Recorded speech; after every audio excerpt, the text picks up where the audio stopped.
नमस्कार दोस्तों, मैं जेपी डांडिया आप सभी का मेरे YouTube channel dandiya electrical study पर एक बार फिर से स्वागत करता हूं।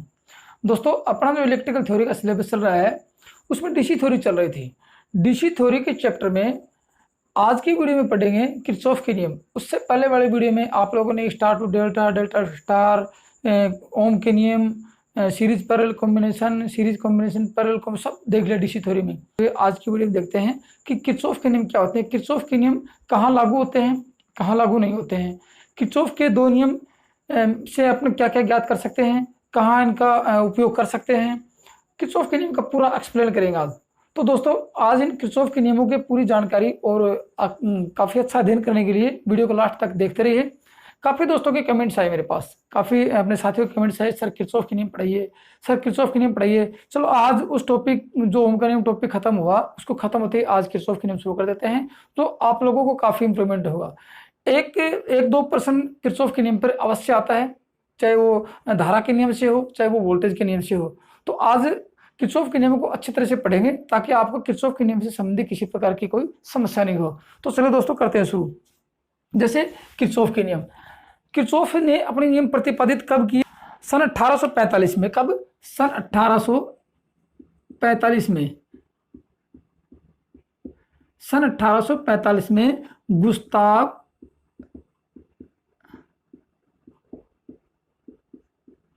किरचॉफ ने अपने दो नियम प्रतिपादित किए, जो कि एक धारा का नियम और एक वोल्टेज का नियम। दोनों नियम का प्रयोग कहां करते हैं? जटिल प्रकार के डीसी परिपथों को हल करने के लिए।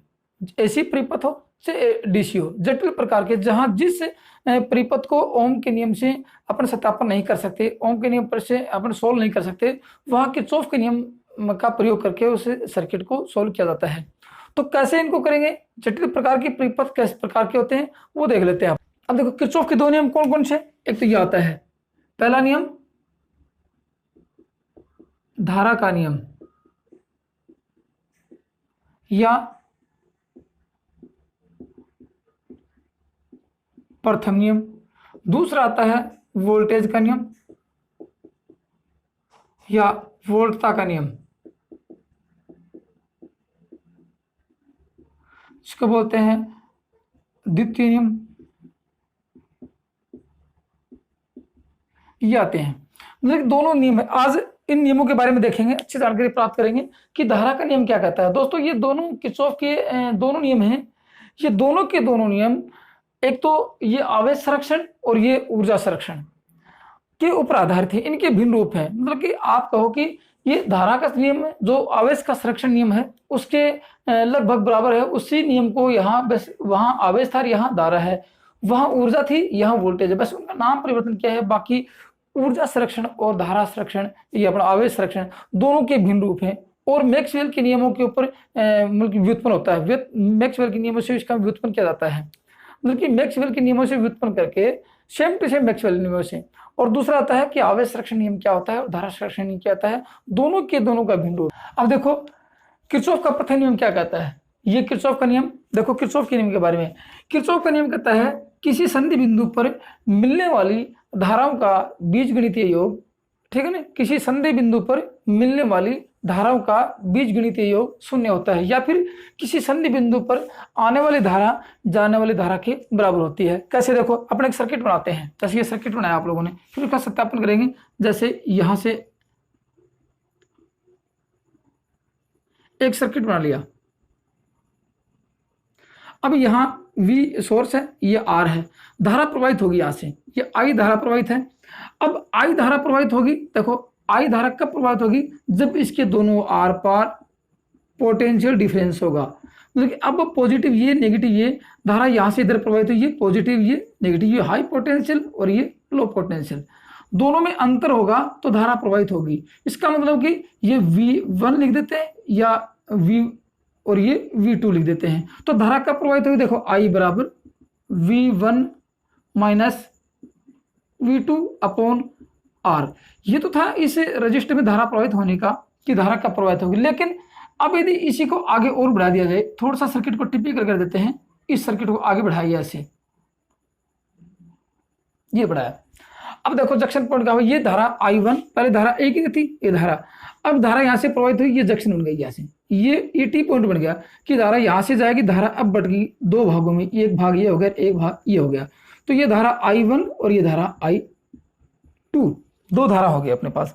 अब दोनों धाराएं कैसे होगी, देखो ये I1 जो धारा है, ये यहाँ से जैसे 5 एम्पीयर धारा चली, तो 5 एम्पीयर इन दोनों सर्किट से प्रवाहित होगी, इससे, इस ब्रांच से और इस ब्रांच से।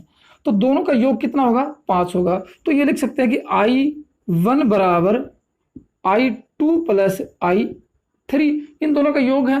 तो अब अगर ये जो ये पॉइंट है, ये पॉइंट यहाँ से दो भागों में बटी है, तो ये हो गया जंक्शन पॉइंट। याद रखना, काफी परीक्षा में जंक्शन या नोड या संधि बिंदु, कई नाम हो गए, नोड, जंक्शन, संधि बिंदु, ये आ गए। मतलब अब देखो बिजली विभाग के पेपर में ये जो अपने टेक्निकल हेल्पर का पेपर हुआ, उसमें कहते हैं नोड क्या है।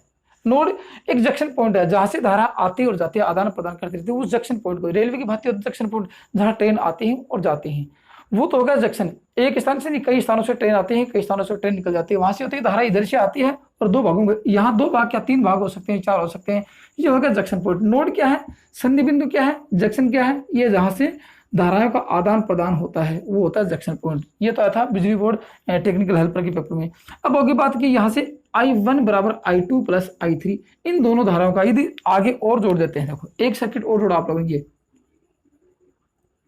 अब क्या होगा, ये R, ठीक है, ये R1, तो धारा तीसरी और I3, तो प्लस I4, तो क्या होगा I4।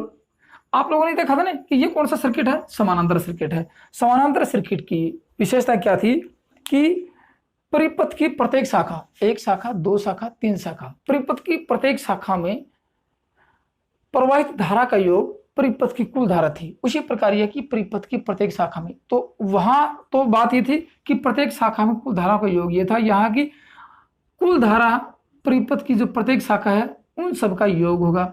तो बात आती है कि संधि बिंदु पर यहाँ क्या बचेगा, देखो धारा यहाँ से प्रवाहित हुई, जैसे माना धारा यहाँ से 5 एम्पीयर प्रवाहित हुई, तो क्या होगा, यहाँ धारा चलेगी, माना कि 1 एम्पीयर यहाँ चलेगी, 1 एम्पीयर यहाँ चलेगी, तो बाकी बच गई 3 एम्पीयर, 3 एम्पीयर यहाँ से, तो यहाँ क्या बचा, 0, क्योंकि धारा 5 एम्पीयर यहाँ तक आई थी, बाकी इन ब्रांचों में चलेगी और बाकी 5 एम्पीयर प्रवाहित होकर यहाँ आ गई। धारा I1 यहाँ थी, I2 में फिर ये I2 के पास गई, I3 के पास गई, I4 के पास गई, बाकी I5 यहाँ I धारा 1 आ गई वापस, तो यहाँ क्या बच गया, 0, यहाँ 0 बचता है। यही था किरचॉफ का पहला नियम कि किसी संधि बिंदु, ये संधि बिंदु है या नोड या जंक्शन पर, किसी संधि बिंदु, नोड या जंक्शन पर आने वाली धारा जाने वाली धारा के बराबर होती है। जैसे एक जंक्शन पॉइंट बनाते हैं, ये देखो,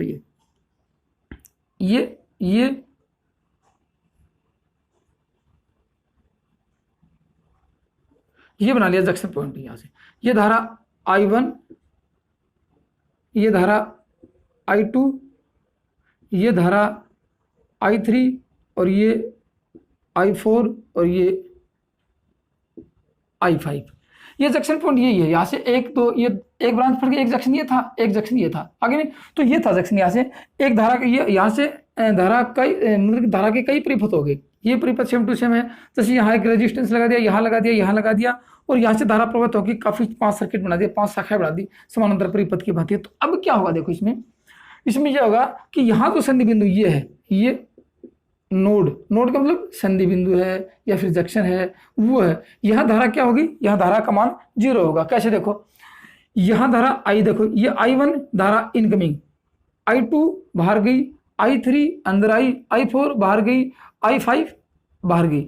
तो जो धारा दूर जाती है, संधि बिंदु से दूर जाने वाली धारा या संधि बिंदु के पास आने वाली धारा, दोनों के दोनों बराबर होती हैं। जैसे यहाँ धारा I1 आई और धारा और कौन सी अंदर आई, I3 आई प्लस I3, दो ही धारा इस जंक्शन बिंदु के अंदर आई है। बाहर कितनी गई, बराबर I2 plus I4 plus I5, 3 धाराएं तो बाहर गई हैं और 2 धाराएं अंदर आई हैं। इसका मतलब ये है कि दोनों की धाराओं का मान बराबर होगा। अब मान लीजिए कि यहाँ से एक धारा का मान आपको नहीं दें, तो फिर एक धारा का मान देंगे उसका निकाल लेंगे क्योंकि दोनों बराबर होंगे। तो फिर कहते हैं यहाँ जंक्शन बिंदु की धारा का मान बीजगणित योग 0 कैसे हुआ, देखो यहाँ से धारा I1, यदि इसका बीजगणित योग करते I1 plus I2 I3 minus इसका पक्षांतरण कर देते हैं I2 minus I4 minus I5 बराबर 0, ये 0। इसका मतलब कि धाराएं 0, तो लिख सकते हैं कि सिग्मा I बराबर 0। कहाँ पे, नोड बिंदु पे, जंक्शन पे धारा का मान 0 होता है। तो फिर लिख सकते हैं कि किसी संधि बिंदु पर, ये संधि बिंदु है, किसी संधि बिंदु पर मिलने वाली धाराओं की धारा ये मिली बाहर गई है अंदर आई, मिलने वाली धाराओं का बीजगणित योग 0 रहता है, जबकि आने वाली धारा जाने वाली धारा के बराबर है। अपने पास 3 इक्वेशन आ गई। ये आ गया I1 प्लस I2 बराबर, ये आपको परीक्षा में काफी बार यही मिलेंगे। I1 प्लस जैसे 5 सर्किट मिल गए, 6 मिल गए, 7 ब्रांच मिल गई, जो भी होगी धारा जो अंदर आएगी वो एक साइड में, धारा बाहर गई वो एक साइड में, ये ठीक है। या फिर सीधा ऐसे लिख सकते हैं कि धारा जो बाहर जाएगी, देखो धारा जो बाहर जाएगी वो माइनस, धारा जो अंदर आएगी वो प्लस, ठीक है। धारा जो बाहर जाएगी वो माइनस, धारा जो अंदर आएगी वो प्लस। जैसे यहाँ था, धारा यहाँ से गई और ये यहाँ तक आई, ये प्लस में हुआ, यहाँ तक प्लस में हुआ, धारा बाहर गई, ये माइनस की धारा चली गई, ये धारा बाहर गई, ये माइनस होगी, ये माइनस होगी। तो अपन सीधा लिख सकते हैं कि यहाँ पे देखो धारा अंदर आई I1 प्लस, ये प्लस की धारा अंदर कौन सी गई I3, ये प्लस की, माइनस, अब इनको लिख दो minus I2 minus I4 minus I5 बराबर 0। इसका मतलब सिग्मा I बराबर 0। ये संधि बिंदु पर धाराओं का बीजगणित योग 0 था। अब दोस्तों काफी बार क्या होता है, जैसे 2014 दिल्ली मीटर में आया था प्रश्न, इन सब का मान दिया जाता है। जैसे इसका मान दे दो आपको मैं, ये 5, ये 4, ये 3, ये 2, ये तो क्या है, ये नोड है, संधि बिंदु जंक्शन दिखा रखा है मैंने, संधि है तो, या फिर जंक्शन। परीक्षा में काफी बार नोड किसे कहते हैं। यदि इन धाराओं का आदान प्रदान करना सीखोगे तो नोड एनालिसिस जो आएगा अपने पास, जो सर्किट आएंगे, तो नोड एनालिसिस उनको करना सीखेंगे, ठीक है ना। उनको सोल्व करना कब सीखेंगे, जब इन धाराओं का आप आदान प्रदान करना सीखोगे, धारा किधर गई है किधर आई है। और ये दे दिया आप लोगों, देखो I5 का मान देखो, ये आ गया कि I1 5 एम्पियर और I3 3 एम्पियर, ये आ गया। अब पूछा जाए कि I5 का मान क्या होगा, ये पूछा जाता है परीक्षा में काफी बार आता है कि I5 का मान क्या होगा। अब आप क्या करोगे, धारा अंदर एरोइड जरूर मिलेगा आपको, ये एरोइड मिल गया कि अंदर आई धारा, फिर आपको यह मिलेगा कि टुवार्ड्स, मतलब कि I1 और I4 दो धाराएं जंक्शन में गई हैं, I1 और I4 दो धाराएं जंक्शन में गई हैं, बाकी 3 धाराएं बाहर आई हैं, ये आ गया। तो इसमें क्या होगा, बाकी बाहर जाने वाली धारा में ये धारा माइनस में जाएगी प्लस में आएगी। मैंने आपको जंक्शन से दूर जाएगी धारा वो माइनस में रहेगी, और जंक्शन के पास आएगी धारा प्लस में रहेगी। तो ये प्लस में, देखो इसमें क्या लिखेंगे, ये तो नीचे उतार लेना आप। इस सर्किट को सोल्व किया जाए तो क्या होगा, देखो I1 धारा I1, फिर I3 बराबर बाहर कौन सी गई I4, I2 गई माइनस, ठीक है ना, ये सॉरी प्लस, और ये I4 प्लस I5, I1 का मान 5 एम्पियर प्लस I3 का मान 3 एम्पियर बराबर I2 का मान 4 एम्पियर, I4 का मान 2 एम्पियर प्लस I5, ये तो अपने को ज्ञात करनी है, ठीक है। अब इसका सॉल्यूशन कैसे करेंगे, मैंने आपको बताया, जिसका यदि आप इन धाराओं का मान 0 है तो पक्षांतरण कर दो। फिर क्या लिखेंगे, 5 plus 3 minus 4 minus 2 minus I5, ये। अब इसको यदि आप उधर घुमा के यदि आप इसको ले जाते हो, ठीक है, आप इनको घुमा के यदि पक्षांतरण में ले जाते, 0 होगा यहाँ पे। अब I5 बराबर देखो, I5 बराबर -5 माइनस 3 और प्लस 4 और प्लस 2, ठीक है, ये हो गया। अब प्लस 2 ये हो गया, -3 ये, तो प्लस 2 आ गया। तो फिर लिखेंगे क्या आगे, आगे आ गया कि I5 बराबर -8, ठीक, I5 बराबर -8 प्लस 6, बच क्या गया -2। इसका मतलब ये धारा अंदर आएगी बाहर जाएगी, ये देखना पड़ेगा आपको कि पूछा जाएगा कि धारा जंक्शन की नोड की तरफ आएगी या नोड के बाहर जाएगी, या आप -2 आ गया, माइनस लग गया, इसके अंदर बाहर जा रही है धारा, याद रखना, बाहर 2 एम्पीयर धारा जा रही है। एक तो आता है कि एरो हेड जरूर पूछा जाएगा, कि धारा का डायरेक्शन जरूर पूछा जाएगा। एक तो धारा का मैग्नीट्यूड मतलब मान पूछा जाएगा और धारा का डायरेक्शन पूछा जाएगा कि किधर धारा जाएगी। माइनस में आता है तो एनोड से बाहर, नोड से बाहर जाएगी, और प्लस में आता है तो नोड से अंदर जाएगी। आपको मान पक्के मिलेंगे, एक दो धारा का मान नहीं मिलेगा जिसको आपको निकालना पड़ेगा। यह आप निकाल लेना कि माइनस में आता है तो बाहर लगा देना एरो हेड, और यदि प्लस में आता है तो एरो हेड अंदर लगा देना। ये तो दोस्तों आपका पहला नियम। कौन सा? धारा का नियम, जिसको कहते हैं किरचॉफ का संधि नियम।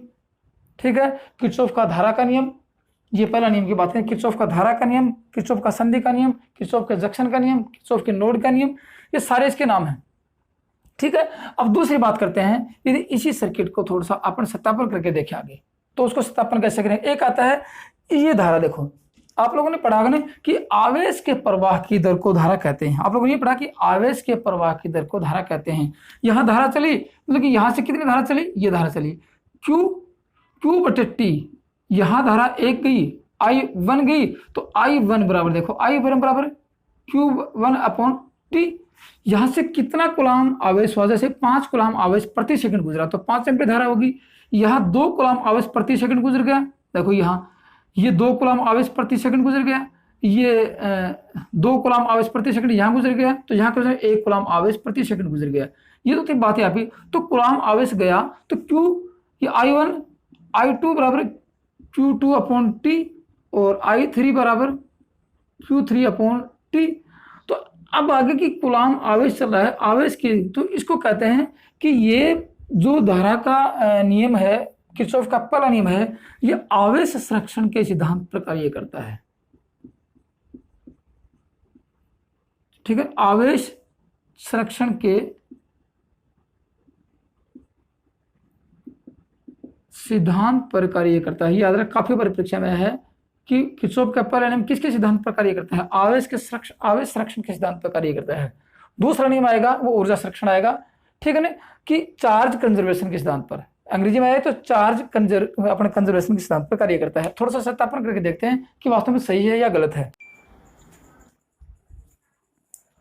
अब दोस्तों देखते हैं सर्किट में कि आने वाली धारा जाने वाली धारा के बराबर कैसे होती है, इसको सत्यापन करेंगे अपन। देखो सत्यापन कैसे करेंगे, देखो ये धारा I1 है, तो यहां लिख सकते हैं I1 बराबर I2 plus I3 plus I4, ये अपने पास है। क्योंकि धारा 4 है तो ये क्या है, ये संधि बिंदु, यहां धारा 0, यह धारा क्या रहेगी 0, क्योंकि संधि बिंदु ये है। तो फिर अब देखो इसकी बात कर, 10 वोल्टेज लगाया तो इसको कितना वोल्टेज मिला 10, इसको कितना मिला 10, इसको कितना मिला 10 वोल्टेज, क्योंकि पैरेलल सर्किट है, वोल्टेज पूरे 10-10 मिलेंगे। लेकिन यहां धारा कब प्रभावित होगी, देखो ये होगी धारा कि ये V1 V2 V3 या VR1, या इसका क्या है ये VR2 ये VR3 वोल्टेज, इसकी वोल्टेज पोटेंशियल डिफरेंस है।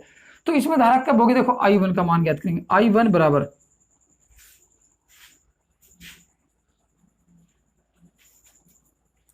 I1 बराबर ये नहीं VR1 अपॉन R1। ठीक है ना, और दूसरा आता है कि इसमें मान लो VR1 की इसका पोटेंशियल डिफरेंस कितना है 10 है, तो 10/2 5 एम्पीयर धारा। ठीक है, और इसका देखो I2 बराबर ये हो गया VR2 अपॉन R2, इसका मान है 10, क्योंकि 10 वोल्टेज है, फिर 4 ओम, इसको कितना मिल गया 2.5 एम्पीयर। और ये I3 बराबर ये आ गया VR3 अपॉन R3, और इसका मान 10/8। ठीक है, इसका आ गया 1.25 एम्पीयर, ये आ गया। तो इसका मतलब होगा कि ये धारा कितनी आ गई, ये आ गई 5 एम्पीयर, ये आ गई 2.5 एम्पीयर, और ये आ गई 1.25 एम्पीयर आ गई। अब तीनों का योग देखो, ये I1 था ना, तीनों का योग, ये आ गया तीनों का योग कि 5 ampere plus 2.5 ampere plus 1.25 ampere, ये I1 का मान है। ठीक है, अब I1 का मान ये हो गया 5 और 2 7 और 1 8। ठीक है, 8.75 एम्पीयर, ये आ गया I1 का मान आ गया। अब I1 का मान है कि यहाँ क्या बचा, ये देखो I1 यहाँ भी कितना आ गया 8.75 एम्पीयर, यहाँ भी कितना है 8.75 एम्पीयर, यहाँ क्या बचा यहाँ 0। देखो जैसे अब इसका मान आ गया, तो अब इसका मान कैसे निकालेंगे, ये दोनों पक्षांतर में करके देखेंगे तो यहाँ था ई आई बराबर 0, मतलब कि इसका यदि आप बीजगणित योग निकालोगे तो इस संधि बिंदु पर, इस नोड पर धारा का मान 0 रहेगा। दोस्तों ये तो था अपना किरचॉफ का पहला नियम, जिसको धारा के नियम से जानते हैं, पहले नियम के नाम से जानते हैं, और नोड के नियम से, संधि के नियम से, जंक्शन के नियम से, ये तो थे इसके पहले नियम नाम। और ये आवेश संरक्षण के सिद्धांत पर कार्य करता है। इसमें यही था कि संधि बिंदु पर मिलने वाली धाराओं का बीजगणित योग शून्य था, आने वाली धारा के बराबर थी, यहाँ मान मिलेगा, एक धारा का मान निकालना पड़ेगा। ये तो था दोस्तों आज का एक किरचॉफ का पहला नियम। दूसरे नियम के बारे में, वोल्टेज या वोल्ट का नियम के बारे में अगली वीडियो में देखें। आज की वीडियो में दोस्तों इतना ही, सर धन्यवाद।